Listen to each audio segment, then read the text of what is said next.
산다는 것, 그리고 잘 산다는 것. 호호당 김태규. 운이란 결국 열정이다. 가을 기운이 일어서기 시작한다는 입추가 7일 토요일이었다. 사실 입추의 가을의 조짐을 느끼기란 쉽지 않다.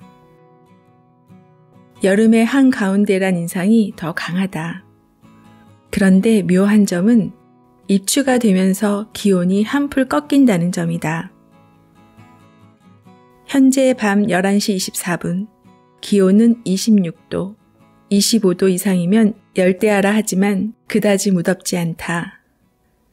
열어놓은 창문으로 선선한 바람이 들어와서 그런지 아니면 그가 너무 더워서 이젠 이 정도는 적응이 되어서 그런 건지 모르겠으나 아무튼 운이 좋다는데 왜 상황이 어려울까요? 예전에 상담했던 분으로부터 메일로 질문을 하나 받았다. 운의 흐름이 좋다고 했는데 이직한 직장에서 상사와의 갈등으로 애를 먹고 있다는 것이다. 혹시 잘못 본 건 아닌가 하는 문의였다. 종종 받는 질문이다. 운이란 무엇인가를 한마디로 정의하면 그 사람의 열정이라고 말할 수 있다. 하지만 열정이 있다고 해서 주변 사람들과 갈등이 사라지거나 하는 일이 술술 풀리진 않는다. 열정이 강하다 보니 때로는 주변과 마찰을 빚는 일도 생긴다. 그러니까 운이 좋다고 해서 모든 일이 풀리고 고민이 없는 상황이 펼쳐지는 것은 절대 아니다. 그런 건 살아있는 한 만나기 어렵다. 인생은 그 전체가 고생이고 고통이다. 그렇기에 시타르타는 인생은 고통의 바다라고 하지 않았는가? 그렇다면 운이 좋다 또는 운이 상승한다는 어떤 상태를 말하는가? 가령 문제가 생기면 그로 인해 고통을 받지만 그 문제에 대해 성찰하고 반성하고 어떻게 해서든 상황에 적응하거나 해결하려고 노력하게 된다. 그런 중에 일이 풀리기도 하고 문제가 해결되기도 한다. 그러면 그를 통해 사람은 성장하고 발전한다. 이게 바로 운이 좋다고 하는 것이다. 이번만큼은 안 되면 절대 안 돼요. 이런 얘기를 가끔 듣는다. 이건 고통받기 싫다는 얘기일 뿐이다. 일이 될지 안 될지 그건 모르는 일이다.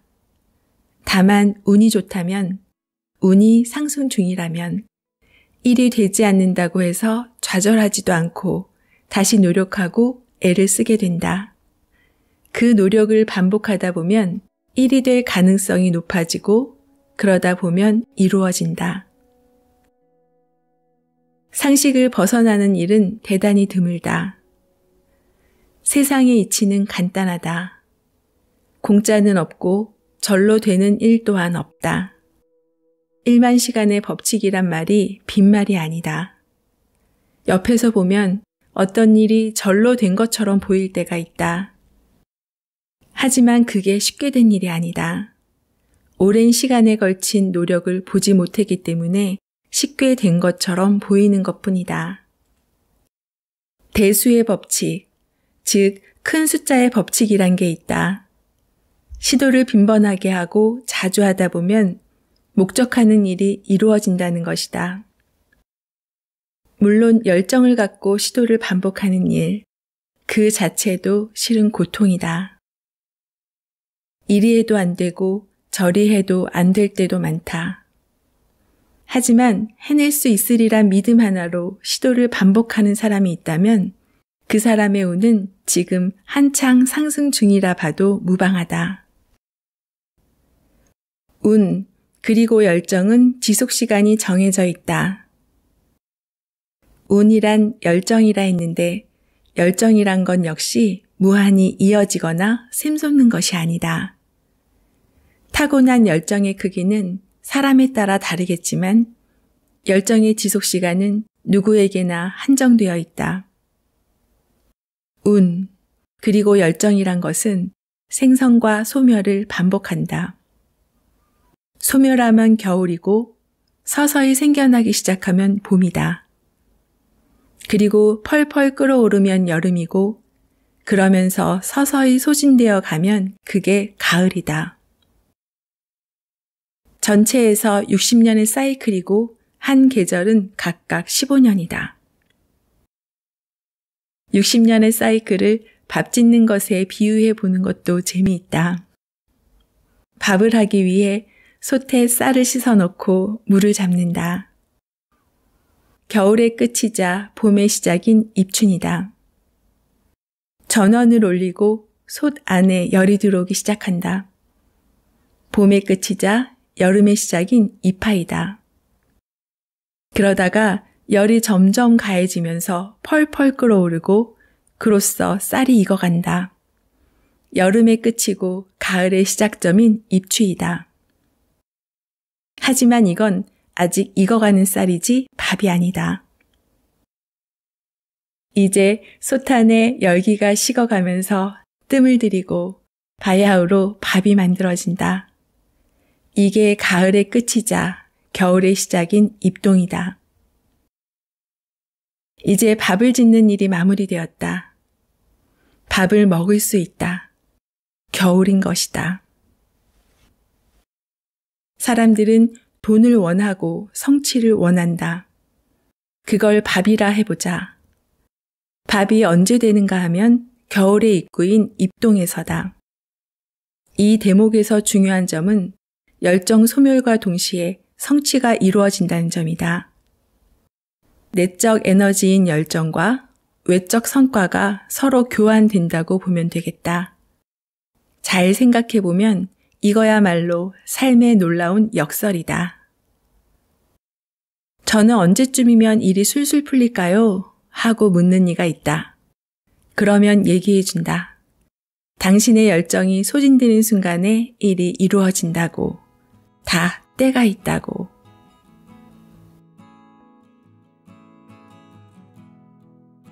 돈 없는 사람이 부자 되는 법.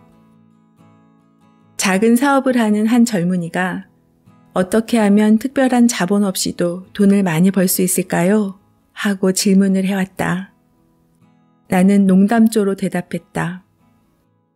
워런 버핏에게서 돈벌이에 관한 힌트 하나 얻으려고 점심 식사 자리에 무려 42억씩이나 지불하는 사람도 있다는데 자네는 내게 공짜로 물어보겠다? 젊은이는 내 농담에 약간 당황했는지 우물쭈물했다. 이에 금방 우스갯소리라고 무마했지만 사실 그 농담은 젊은이의 질문에 대한 첫 번째 답이다. 공짜는 세상에 없다는 얘기. 그러고 나서 나는 이제 두 번째 답을 말하지 했더니 젊은이는 의아해하면서 두 번째요? 라고 반문했다. 이에 나는 다시 웃으면서 조금 전에 얘기했지 않은가? 세상에 공짜는 없다고 말이야. 라고 답했다. 젊은이는 얼굴을 붉혔다. 아, 네. 나는 두 번째 대답을 이어갔다. 특별한 자기 자본 없이 남들보다 더 돈을 벌려면 결국 자기 착취밖에 없다네.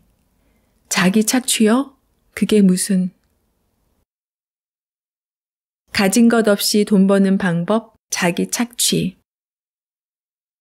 자본주의의 비판적인 사람들이 주로 얘기하는 것은 기업가와 자본가가 결국 타인을 착취함으로써 초과 이윤을 남긴다는 것이다.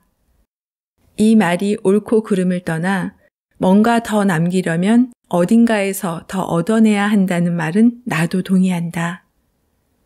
하지만 힘없고 특별한 자본도 없는 자가 더 벌고자 할 때 가장 쉬운 방법은 타인이 아닌 자신의 노동력을 더 착취하고 갈취하는 방법뿐 아니겠냐고 풀어서 얘기를 해주었다. 달리 말하면 남보다 더 많은 시간을 일하거나 같은 시간이라도 더 노력하는 것이 자기 착취라고 덧붙였다. 그 밖에 달리 무슨 신통한 방법이 있겠냐고 말이다. 이렇게 말했더니 젊은이는 그렇게 되면 생활의 질이 하며 혼잣말을 했다. 석연치 않은 기색이 보여 일침을 놓았다. 질은 양이 된 다음에 따질 문제라고. 특별한 자본이 없다면 특별한 재주라도 있어야 할 것이고 그게 없다면 특별한 백그라운드라도 있든가. 그도 아니면 결국 스스로의 노동력과 누구에게나 주어진 하루 24시간을 활용하는 수밖에 없다는 것. 따라서 생활의 질은 나중 문제라고 얘기해 주었다. 실망한 표정이었다, 젊은이는. 그래서 한 번 더 침을 놓았다. 우리나라가 오늘날 이만큼 될 수 있었던 이유가 뭐라고 생각하는가? 자네가 태어나기 전 우리나라 사람들은 돈이 되기만 한다면 어디든 달려갔고 무엇이든 하고자 안달이었다네. 그것이 자기 자신을 갈취하고 착취하는 것일지라도. 이것은 그야말로 사실이고 이른바 팩트다. 말을 하다 보니 문득 스쳐가는 옛일이 있었다. 1980년대 초반, 정확하게 1982년의 일이다. 나는 그해 은행에 입사해서 영업점에 배치되었고 그곳 외환 업무팀에서 수출 어음 매입, 즉 내고 업무를 맡고 있었다. 그 바람에 한 섬유 봉제 업체의 공장 현장에 실사를 나가게 되었다. 와이셔츠를 만들어서 수출하는 회사였는데 나는 당시 그 회사의 수출 신용장과 환어음 매입 담당이었다. 현장에 도착한 시각이 새벽 5시였다. 상사에게 정말로 24시간 공장이 돌아가고 있는지 확인해 보라는 지시를 받은 터였다. 그 바람에 엄청 투덜거리며 새벽 3시에 집을 나섰다. 그해 초 야간 통제 금지가 해제되었기에 가능한 일이기도 했다. 공장 안에 들어갔더니 미싱 돌아가는 소리가 엄청나게 요란했고 수백 명의 여공이 뿜어내는 체온과 땀으로 공장 내부는 늦가을인데도 희뿌연 습기와 열기로 가득했다. 순간 나는 감동을 받았다. 이 새벽에 저 많은 사람들이 모두 작업에 열중하고 있다니 정말이지 그건 감동이었다. 한 아주머니는 시간이 아니라 뽑아낸 수량으로 돈을 받는다는 것, 그리고 야근 수당을 챙길 수 있으니 밤 시간 근무가 더 즐겁다 하고 말했다. 놀면 뭐해요? 돈 벌어야지. 하던 그 힘찬 목소리가 지금도 귀에 생생하다. 3교대도 아니었다. 12시간씩 2교대였다. 저녁 8시부터 아침 8시까지 일하고 교대하는 방식인데 도중에 1시간의 식사 시간이 있지만 더 벌기 위해 몸만 괜찮으면 간식으로 때운다고 했다. 12시간 노동만 해도 중노동인데 뽑아낸 수량으로 돈을 버는 성과 시스템이었기에 참으로 극심한 노동이었다. 하지만 여공들은 돈 버는 재미에 스스로를 사정없이 착취하고 있었다. 당시만 해도 그런 중노동 정도는 아주 흔한 일, 일종의 풍토였다. 나 역시 근무 시간이 과다하긴 마찬가지였다. 은행 영업점 외환계에서 일하다 보니 퇴근 시간은 주로 밤 11시였다. 아침 9시 반부터 시작해서 밤 11시까지였으니 거의 12시간 근무였다. 물론 야근 수당 같은 것은 전혀 없었다. 이처럼 대한민국은 자기 착취를 통해 자본을 형성하고 기술을 발전시켜온 대표적인 나라이다. 그 덕분에 오늘에 이르러 세계 유수의 산업 강국이 될 수 있었다. 오늘날의 문제는 과거와는 많이 다르다.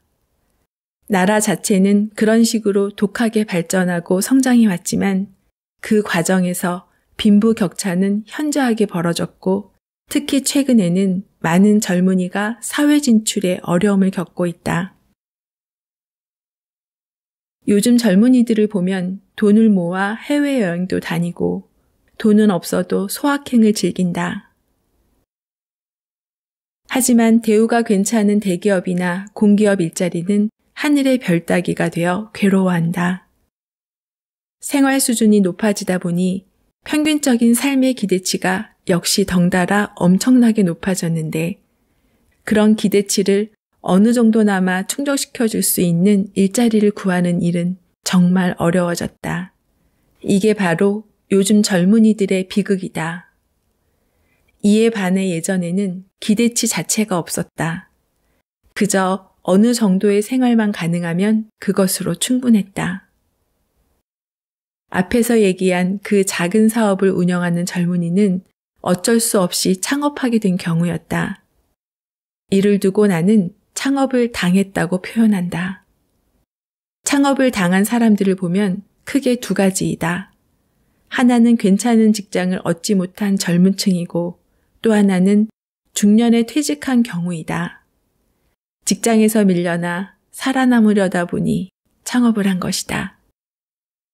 장차 사업의 성공은 둘째치고 서바이벌 자체가 어렵겠다는 판단이 든다. 어떻게 하면 돈을 벌 수 있는지에 대한 기본적인 감각이 부족하다는 판단이 서기 때문이다. 세상에 공짜는 없다. 가진 것 없이 돈을 벌려면 자기 착취가 우선이란 얘기를 했다. 이어서 돈 버는 방법에 관한 나머지 이야기를 해보고자 한다.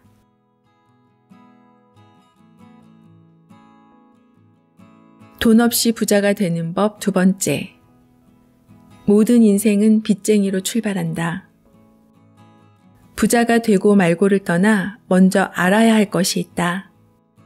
삶이란 태어나는 순간부터 빚을 지고 태어난다는 것. 따라서 모든 인생은 빚쟁이로 출발한다는 사실이다. 먹고 살려면 지속적으로 수입이 있어야 한다. 다시 말해서 계속해서 벌어야만 먹고 살 수 있다. 그러니 인생은 매달 갚아야 하는 빚이 있는 것과 같다. 살기 위해선 치러야 하는 일종의 대가인 셈이다. 갓 태어난 아이들은 자신이 빚쟁이란 사실을 모른다. 불편하거나 배가 고프면 울면 되고, 그러면 엄마가 젖을 주고 따뜻하게 안아준다. 대가를 지불할 필요가 없으니 공짜인 셈이다. 하지만 나이가 들어가면서 조금씩 철이 든다. 자고, 입고, 먹는 것이 공짜가 아니란 사실을 서서히 깨닫게 된다. 철이 든다는 것은 다름이 아니라 인생은 빚쟁이란 사실을 깨닫는 것이다. 예전에는 나이 15만 되면 스스로 자기의 몫을 해야 하는 경우가 대부분이었다. 철이 일찍 들었다. 하지만 오늘날은 성장 기간이 길어져서 철부지 20대, 30대도 허다하다. 텔레비전을 보니 리포터가 중고등학생을 상대로 꿈이 뭐예요? 하고 묻는 장면이 나온다. 그러면 아이들은 이런 꿈, 저런 꿈을 얘기한다. 다 좋다. 하지만 꿈 이전에 인생은 빚쟁이란 사실을 알아야 한다. 알려주어야 한다. 아이들에게 미리부터 삶은 빚쟁이인 까닭에 고되고 힘든 것이란 얘기를 해주는 것이 마음은 불편해도 아이의 미래에는 훨씬 도움이 된다. 어려운 환경에서 자란 아이들이 성장해서 성공하는 일이 많은 건 역시 일찍 철이 들었기 때문이고 삶이 빚쟁이란 사실을 빨리 알았기 때문이다. 그러니 꿈이고 미래 목표를 운운하기 이전에 이전부터 알아야 한다. 어려선 부모가 부양하지만 성인이 되면 스스로 벌어야 하고 결혼하면 가족까지 벌어먹여야 한다. 생존 경쟁이 본격화되는 것이다. 어떻게 가진 것 없이 부자가 될 수 있는가? 이 글의 주제는 어떻게 하면 별 가진 것 없이도 돈을 많이 벌어서 부자가 될 수 있는가에 관한 것인데 우선 그렇게 될 수 있는 확률이 실은 희박하다는 점부터 얘기하겠다. 왜냐하면 삶이란 매달 써야 하는 비용, 기본 경비 또는 매달 갚아야 하는 빚이 있기에 벌어서 일단 그 비용을 충당한 나머지, 즉 잉여를 계속해서 만들어낼 수 있어야 축적이 이루어지고 그래야만 부자가 될 수 있기 때문이다. 하지만 세상은 어딜 가도 치열한 경쟁이어서 쓸 것 다 쓰는 것은 고사하고 그냥 최소한의 기본 경비로만 살아간다고 해도 돈을 남기는 것은 대단히 어렵다. 그러니 돈을 남기는 것이 말이 쉽지 현실에선 결코 쉽지가 않다. 따라서 부자가 못 되는 것이 오히려 정상이란 것부터 알아둘 필요가 있겠다. 아울러 얘기할 것은 알고 보면 부자가 될 까닭도 특별히 없다는 사실, 또 부자가 되지 않아도 충분히 인생을 즐길 수 있다는 점이다. 인생을 즐기면서 삶의 빚만 죽는 날까지 성실하게 갚아나갈 수만 있다면, 다시 말해서 벌어서 먹고 살면서 그 사이에 나름 즐길 수만 있다면 그것으로 사실 충분하다는 말이다. 이제 돈을 만들어내는 원동력 혹은 원천에 대해서 얘기해 보겠다. 돈을 만들어내는 것은 우선 사람의 노동이고 그 다음은 자본이다. 자본에는 금전이던가 부동산 또는 생산시설과 같은 유형의 자본이 있고 기술이나 지식, 노하우, 경험, 자격증과 같은 무형의 자본이 있다. 이번 글은 특별한 자본 없이 돈을 버는 방법에 관한 것이기 때문에 유형 자본은 제외하겠다. 노동 그 자체만으로는 정말이지 돈을 벌기 어렵다. 앞에서 얘기한 바와 같이 살기 위해 써야 하는 비용, 즉 기본 경비를 넘어 축적하기 어렵기 때문이다. 특별한 자본도 없는 마당에 노동 그 자체만으로는 돈을 벌기 어렵다고 말하면 과연 어떻게 해야 돈을 벌 수 있을까? 남는 것은 단 하나, 무형의 자본을 가질 수 있을 때 돈을 벌 수 있다는 결론이 나온다. 무형의 자본, 이게 정답이고 핵심이다. 인생의 빚을 갚아 나가면서 서서히 돈을 남기고 나아가서 부자가 되는 방법은 무형의 자본을 만들어내는 방법 외에는 달리 없다. 여기서 또 한 가지 냉엄한 현실을 얘기해보자. 당신이 벌어들이는 수입이란 결국 당신이 세상에 베푼 서비스에 대한 대가라 하겠는데 그 대가의 액수를 정하는 것은 시장이란 점이다.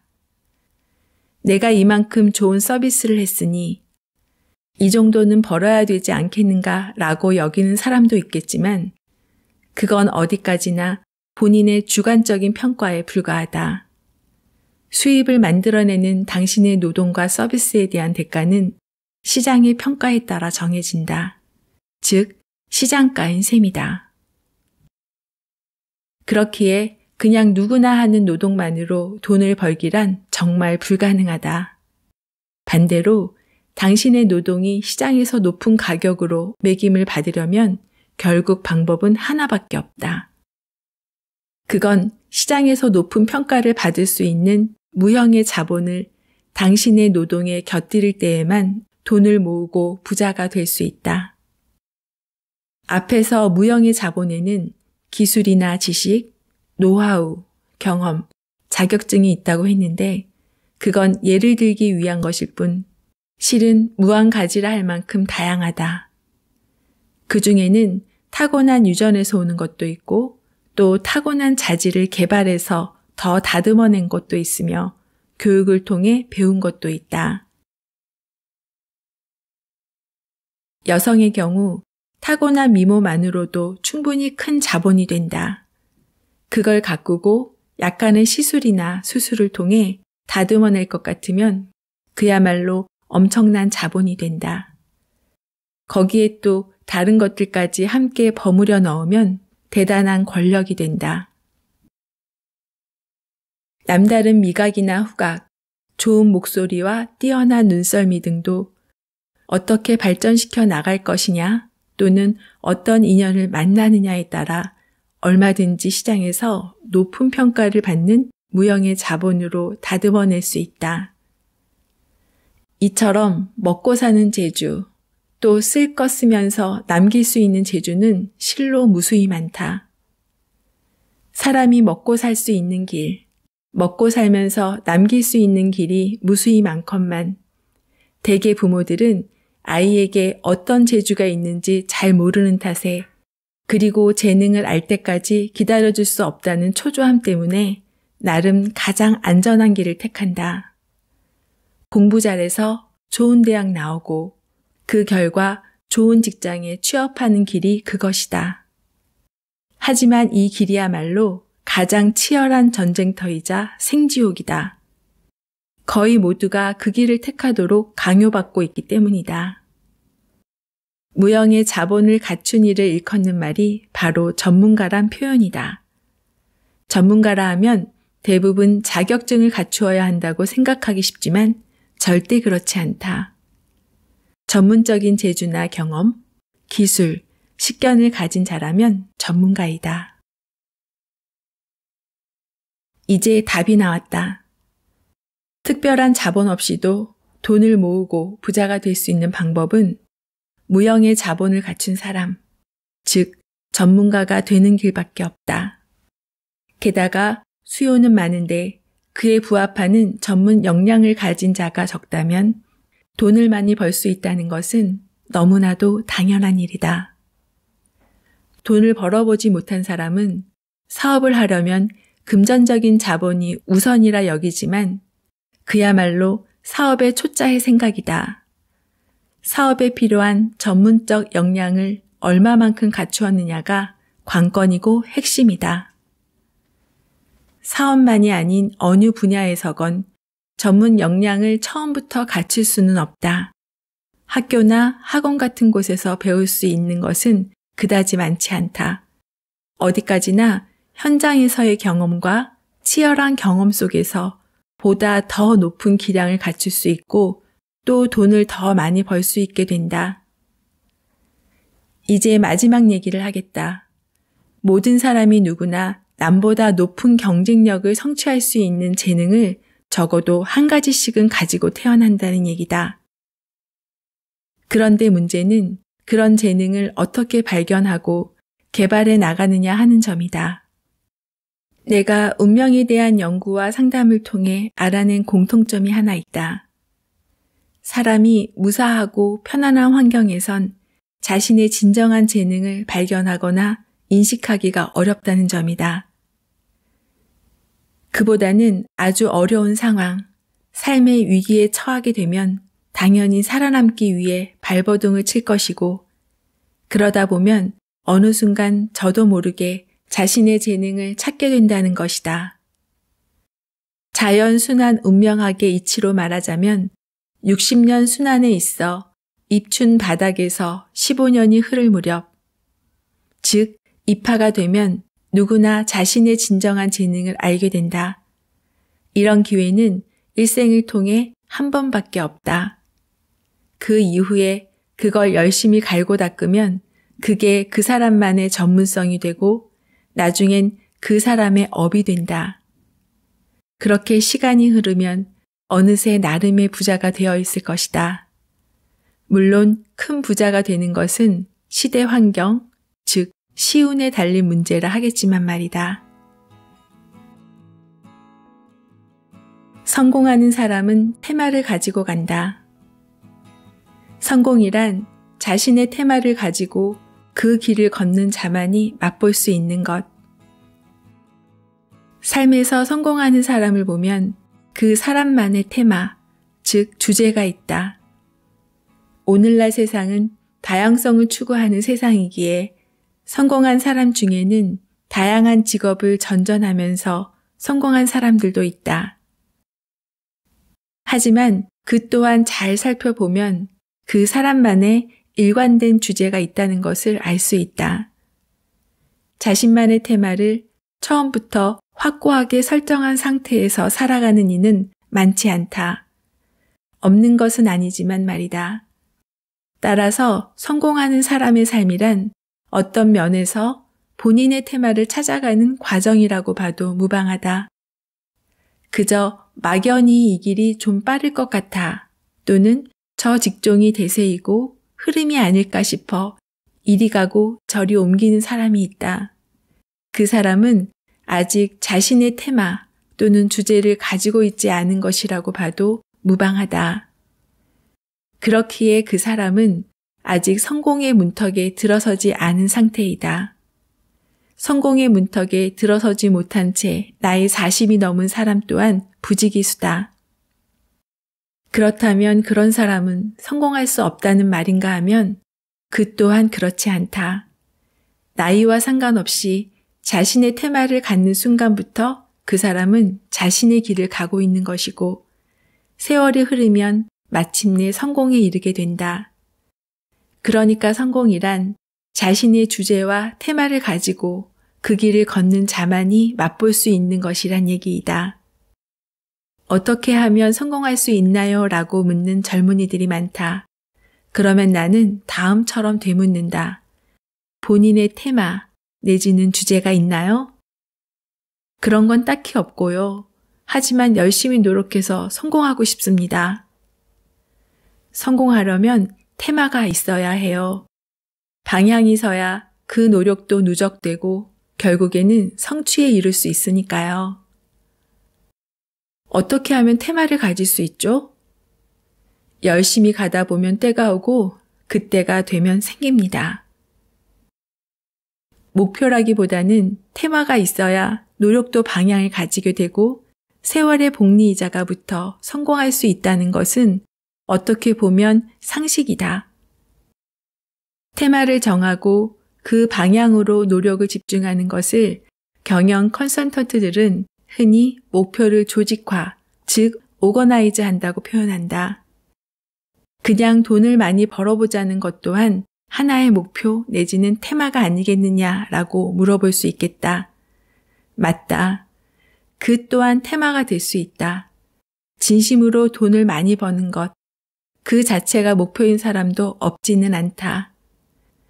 그런 사람은 풍족보다는 돈이 많은 것 자체를 원한다. 공감하기는 어렵지만 삶은 자유이니 그런 목표를 가졌다고 해서 흠을 잡을 일은 아니다. 우리 주변을 둘러보면 검소하고 절약해서 돈을 많이 모은 사람이 적지 않다. 그 사람들은 목표가 돈이었던 것이고 그 결과 돈을 많이 번 것이니 나름 성공한 것이라고 하겠다. 남들이야 구두쇠라고 하든 말든 자신의 테마를 갖고 노력한 사람들이다. 한편에서는 야, 돈이 돈을 버는 세상이네 하고 푸념하는 사람들이 있다. 사실 그렇다. 이것은 내가 말하는 복리이자 현상의 일부이다. 돈이 돈을 번다는 엄청난 지혜를 깨쳤으면 푸념만 늘어놓을 것이 아니라 돈을 만들어내는 바로 그 돈, 그러니 종잣돈을 만들어서 돈이 돈을 버는 대열에 동참하면 될 것이다. 종잣돈을 만들었다면 절반 이상은 성공한 것이라고 해도 좋다. 그런데 대출받은 돈은 종잣돈이 아니라 그냥 빚이라는 사실 또한 잊지 말아야겠다. 여기서 잠시 테마란 것이 반드시 사회적 성공에 한한 일이 아니라는 점도 얘기해두고자 한다. 어릴 적 부모님이 불화하여 결손 가정에서 자란 청년이 결혼하면서 반드시 내 자식에게는 좋은 울타리가 되어주겠다고 결심했다면 이것 역시 하나의 코드이고 테마이다. 그런 사람은 비록 다른 꿈이 있다 해도 자신의 메인 테마가 워낙 소중하기에 다른 꿈을 쫓기보다는 좋은 가정을 꾸리는 것에 힘을 쏟을 것이다. 그 지극함은 좋은 자녀를 길러낼 것이고 또한 만년의 그 보람을 얻을 것이다. 성공이라 해서 반드시 거창하고 요란하란 법은 없다. 기분 같아서는 직장이고 뭐고 다 때려치우고 자유인이 되어 세상을 훨훨 날아다니고 싶어도 자녀를 생각해서 마음을 다독이며 살아가는 수많은 사람들이 우리 주변에 있다. 그 또한 훌륭한 것이다. 이렇게 보면 우리 주변에 삶에서 성공을 거두고 있는 사람이 의외로 많다는 사실을 알 수 있다. 30대, 40대 청장년층 중에는 그런 것은 성에 안 찬다고 하는 경우도 많겠지만 한시바삐 그런 허영일랑 버리는 것이 좋겠다. 지금 내가 하고 있는 일이 이른바 비전도 없고 성공할 것 같지도 않지만 일단 내가 낳은 자녀를 먹이고 입히는데 크게 부족함이 없다면 그것 자체로 당신은 이미 많은 것을 하고 있는 것이다. 그러니 하는 일을 자꾸 바꾸다 보면 성공을 거두기 어렵다. 그것이 그저 먹고 사는 일에 그친다면 그렇다. 물론 앞서 얘기했듯이 자녀들을 잘 부양할 수도 있을 것이니 그로써 만족해도 될 일이지만 중요한 것은 그러니 나만의 테마나 주제가 있느냐 하는 점이다. 그냥 직장을 바꾸는 것이 아니라 월급 몇 푼 더 준다고 바꾼 것이 아니라 전략을 가지고 그 전략의 단계를 밟기 위해 직장을 옮기고 전공을 바꾼 것이라면 이미 길을 제대로 가고 있는 것이다. 제대로 길을 간다는 말은 때가 되면 세월의 복리이자를 기대할 수 있다는 말과 동의어이다. 비유하자면 이는 손문이 중국을 개혁하겠다고 마음먹은 지 30년 만에 신의 혁명으로 새로운 중국이 된 것과 같은 일이다. 당연하게도 거창한 성공만이 성공은 아니다. 같은 직장을 다녀도 언젠가 조건이 더 좋은 직장으로 옮기겠다는 사람과 이 직장에서 반드시 성공해서 미래의 사장이 되겠다고 마음먹은 사람과는 세월이 지나면 큰 차이가 난다. 또 직장을 다니면서 저축을 하는 사람과 한 건을 기대하며 일단 쓸 건 쓰고 보는 사람과는 세월이 지나면 큰 차이가 난다.